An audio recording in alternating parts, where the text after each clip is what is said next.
Good morning, everyone. This is part one of an interview series where we will dive into the M&A world and see how artificial intelligence is actually impacting our environment, the mergers and acquisitions world. And I'm totally excited about having the co-founder of INVEN today here with me.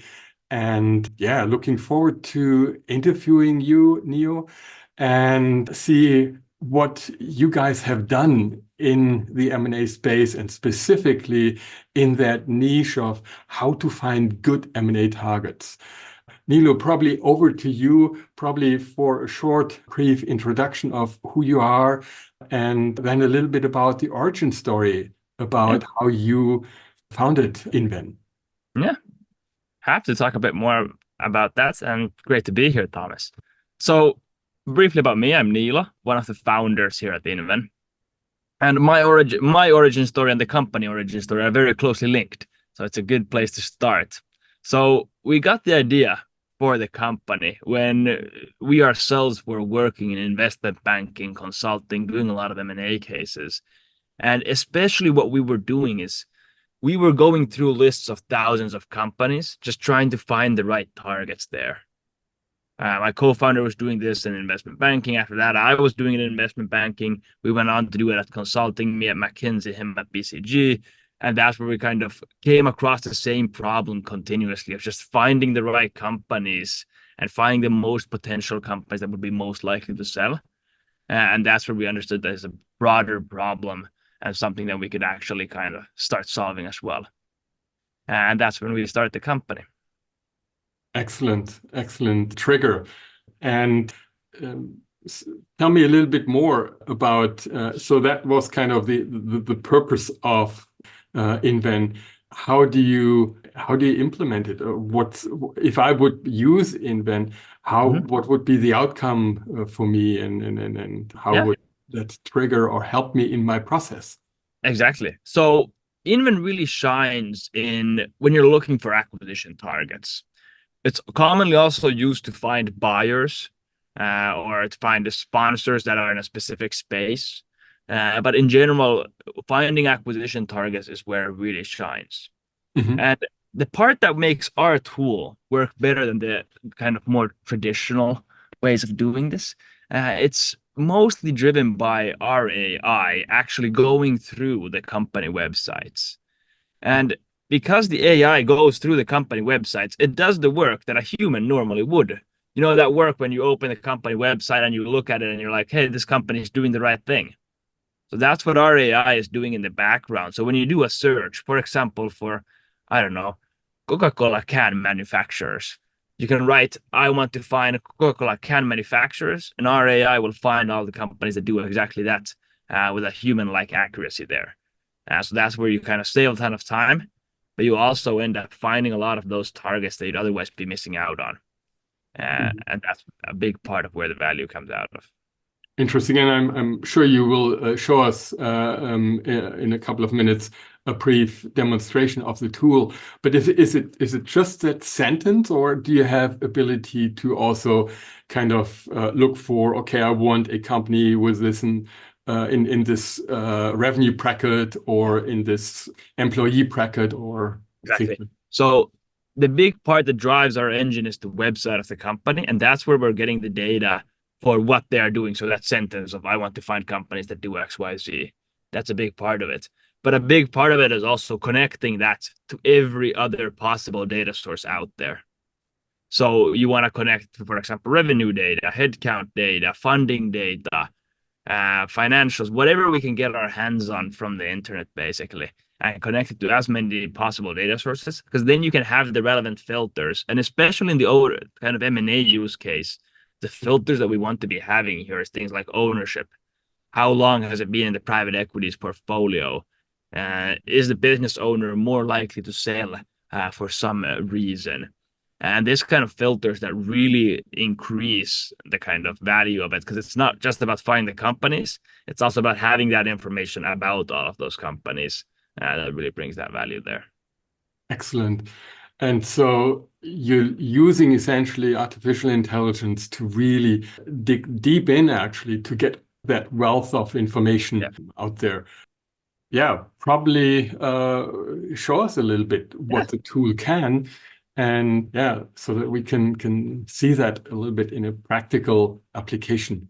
sure. So this is the tool. You input search terms here on the left, you get results here on the right. Hmm.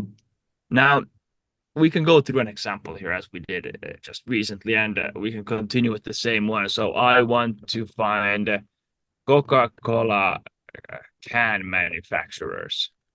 And this is a good example of a search that typically there's no industry code for Coca-Cola can manufacturers. It's not an industry out there, but there are a lot of players that do exactly this. So without a tool like this, it's going to take an intern or an analyst a few days to go through a long list to find all of those relevant targets. Now, let's just click search here before we dive into the filters here. But the Hmm. core idea that's happening is that the AI understands what we're looking for here and Yeah. uses that to give us this really high quality list of those targets. And we can see that these are going to be bottling companies of Coca-Cola Hmm. from around the world, basically.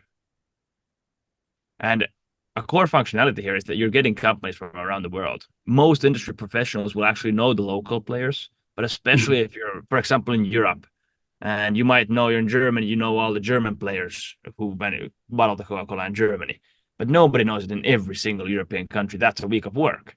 But that's when our software comes in and you can save that week right there. Right, right. Most of our customers end up adding the other filters here. For example, most of them are in the US, only focus on the US. They have to be more than 50 employees, but less than 5,000 for them to be a potential acquisition here, just as Hmm. a random example. The ownership, very commonly added that they have to be private, family owned. We can keep that empty at this point. Funding data, how much funding they have raised, not relevant in this industry, but a lot of Hmm. our customers look for software acquisitions as well, where the funding data really comes into play here. And when we click search with this data, we're then going to be getting the kind of more relevant list and more relevant list, and you can really start iterating it and get the higher quality results. So it's a stepwise approach towards Yeah, really getting a long list, yeah, probably that you then can pare down to yeah. a short list after going through.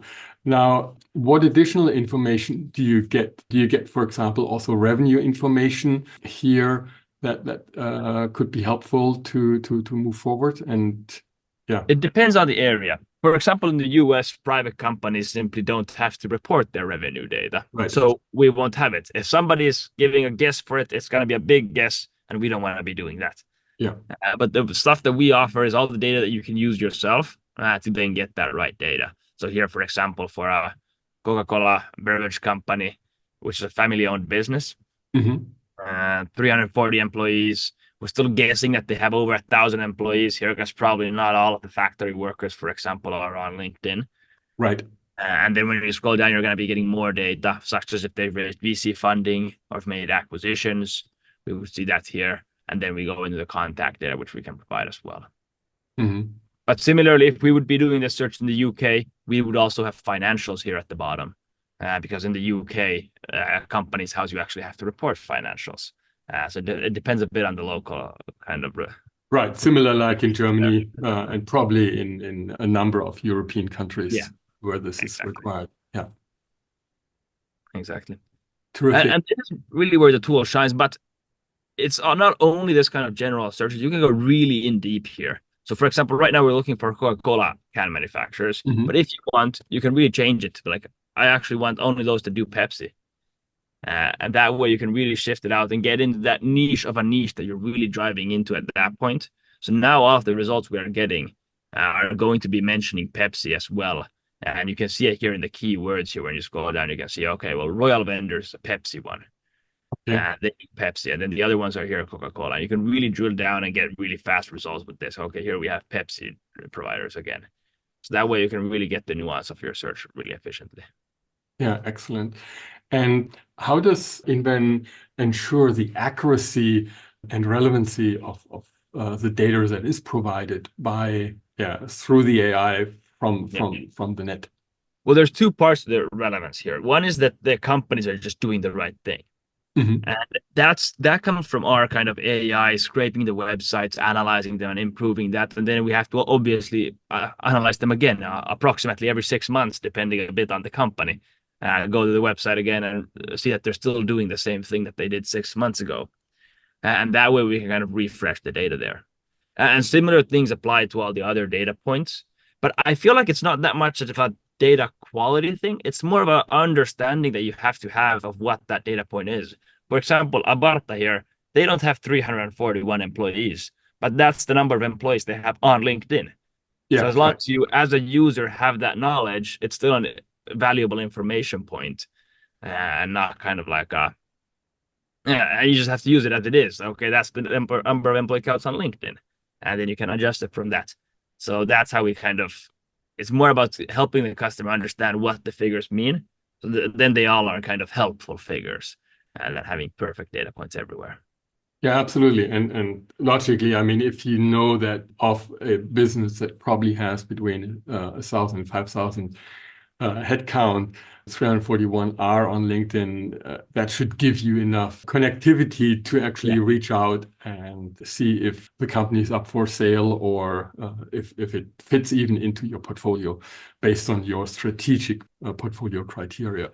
Are you able to identify other elements, like, for example, product portfolio, service portfolio, things like that, that what might kind of be portfolio? Sorry. product portfolio or service Mm. portfolio of the target company that might be important when you Yeah. put your M&A strategy together? Well, you can search for the companies based on their product and service portfolio, but we don't offer it as a list because we kind of believe that there's kind of so many different types of services and nuances to it. So we don't want to kind of give it as a list, but you Hmm. can search with it here. So if there's a specific type of niche product or service line they should be offering or a specific product, you can definitely just add it to the description, and that's going to work really well. So Hmm. that's the way to kind of go into those niche things there. Yeah, yeah. Now, probably thinking from a more corporate point of view, 10 years ago, I was involved in a transaction where Unilever had decided to sell two brands of mini salami, Beefy for continental Europe and Pepperami for the UK and Ireland. And you know that Unilever has that huge basket of brands and products. And there was an American smoked meat company by the name of Jack Link's that is now a global business. And they actually bought these two brands from Unilever. Would your tool help me to identify also such kind of niche products and then give me a list of, okay, these corporates have Yeah, um, these types of definitely. products, and therefore one could actually target those corporates and identify, is that really still part of the portfolio, or is that a candidate for you to offload and sell in a carve out? Definitely. That's exactly how it works. What was the example you used there? You used some kind of food products. We can. Yes, it was Beefy, Bifi. That's the name of it. Mhm. And the British and the UK and Irish product was called Pepperami. Mm, So Beefy, got it. Beefy is a B, I like Idaho, F like Frank, and I like Idaho again. Like beefy or yeah, so Pepperami. pepperami like this, pepperami Yep. producer, something like this. Yeah, I think it was one P, but it doesn't matter. Yeah. Yeah, got it. Exactly. So we can do a search definitely like this as well, and click on the search here, and that way we're going to be finding the companies that do exactly that.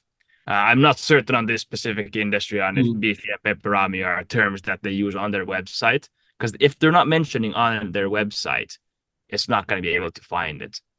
But if they Mhm. are mentioning it on the website, that's when it can really find it, and we can see it also a bit here in the kind of uh, keywords we're getting that it's not really identifying the beefy or pepperami, but we can really try to kind of force it in there that, hey, beefy has to be mentioned for it to be included. But that's how you can drill down on like a specific product name and that kind of thing that they have to be mentioning. And we're getting some companies in the space, but I doubt they're mentioning beefy specifically on their website. And that's why that kind of search there are, it's a bit niche use case Mhm. there. Yeah. But in general, how our customers typically do it is they search for the kind of right kind of food. So if it's Right. like it's a beef product, like a beef, for example, a beef jerky. I don't know what Yeah, these products exactly. Yeah. If are. you would put in beef jerky, then definitely chat links would pop up. Exactly. And that's where the search kind of really comes into play there. And especially in that kind of use case where you're looking for buyers, a lot of the companies here, they look for the investor specifically. Hmm. They look for those private equities that have a history of investing into, for example, beef jerky producers. Yeah, yeah, And in a lot of cases, you add that, hey, they have to have portfolio companies in the US. They have to have a history of investing into beef jerky producers. And that they have to have a deal size. Let's say the company we're selling here is around 70 to 200 million ballpark figure. So that way you can really find those private equities that have a history of investing into beef jerky producers. excellent. Yeah, and this way you can zero in already your efforts and understand who you need to connect with that would be actually in your realm of. Exactly. And just as this example here, we can see Monogram Capital Partners. They have a beef jerky producer in their portfolio. Mhm. That's why they were brought here to the top of the list Yeah. as a really good fit here. And that's kind of how the buyer side of it works. And that's core use case here as well. Mhm. Really excellent. Um, so if I think a little bit about what you just presented, Mhm. what have customers said about INVEN and what kind of feedback have you gotten from the market? Yeah. I mean, you have been around for some time, I understand, and you're a fast-growing business. As interesting as many companies in the M&A space, you're Finnish. Very interesting. Yeah. And yeah, probably. I have like a bit more. There's two things that we see. One is that you save a ton of time. And that's Mhm. the one that I hear the most. I used to spend doing this 2 days. Now I got it done in 2 hours. That's the kind of big one that I hear all the time. The other big thing is just finding more companies. So, for example, we did a case study with a search fund who was looking for acquisitions. They were able to grow their kind of acquisition pipeline by 300%, just because it's difficult to build a long list of software companies out there. But Mm. with our tool, it's like, okay, well, here they are. Do an export with the contact data, and boom, you have your list to go after. And that kind of things just save a ton of time, and you end up finding companies just you'd otherwise miss out on. Right. And probably also, if I think about it, what you just said is I can hone in much more on Yeah, what is my ideal profile of my target search and of an M&A target that I really want to invest in. How about personnel information? So leadership information, is it something that is also provided? it is. So we offer contact data, and the way you do it on our platform is once you've built your list of relevant companies, you go to export, choose which titles are relevant for you. Most of the time, owners, founders, CEOs, Mhm. anybody with M&A in their title, perhaps. And then you just do the export, and it gets delivered to your email or directly to your CRM if you're integrated it the tool as well. Excellent. Yeah. It's unbelievable what you can do these days with the internet and also now with AI revolutionizing everything that we're getting involved. Exactly. And it's just like a bit over a year ago, then that kind of all of this became possible in a way when ChatGPT was launched.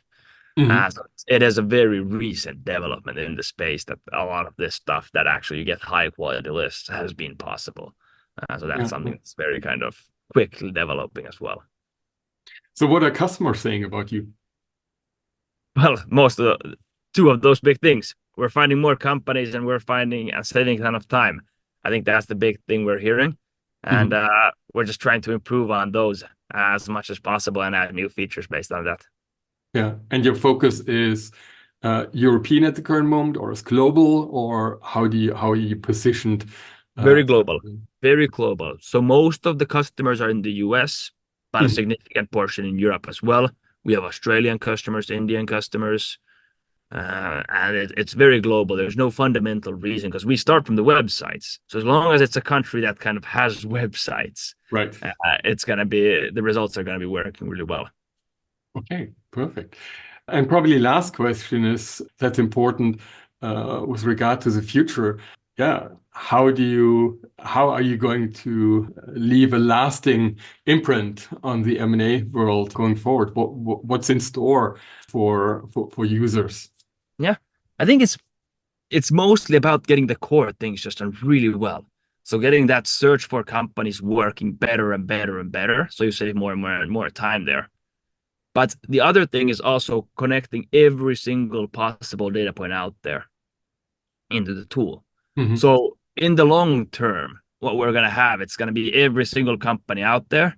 And of those companies, every single possible data point. And that way you'll have all of that data in one place and you can also search it easily. Hmm. Hmm. So I understand currently your user base is investment banks, it's corporates, it's private equities, potentially also venture capitalists.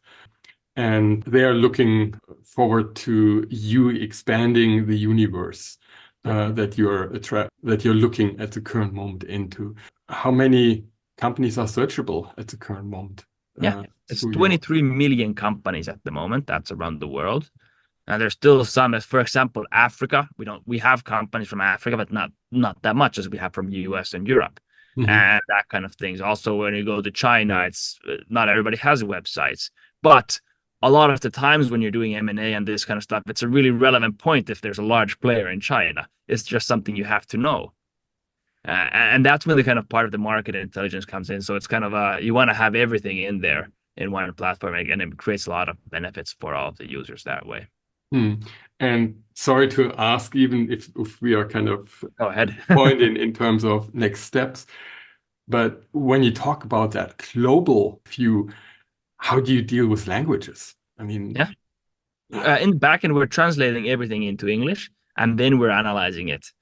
So that's what enables for all the searches can be made in English. And that's one thing that our European customers really love. What they used to be doing, and I used to do it as well, is when you're looking, for example, for companies in France, what you do is you go to Google Translate and input the sentence that you right. want to be finding, and then you Google it in France because that's where you get a few more additional results that way. But you can skip all of that and search the entire Europe at once. And even if they only have local language websites, they're still going to be coming in the results. And it's another massive time saver right there. Yeah, that's exactly what I used to do. I used to take the URL, put it into Google Translate, get the website translated. But even that is kind of additional information Yeah, and speeding it up. But it's by no means what AI and what INVEN can actually provide in exactly. this way. Great. Well, thank you very much for your time today and the Thomas? presentation. I've really enjoyed it. Any closing words that you want to say to um, the viewers of this video? Yeah. Well, thank you so much for watching. And if you have any questions, send me a message. Happy to help in any way I can and happy to show you how the platform works. And hopefully we can work together in the future more. Terrific. And I will make sure that I have your contact information below the video. That Thank sounds you very great. much Yes. to the viewers and yeah, looking forward. Thank Talk you. soon. Bye now.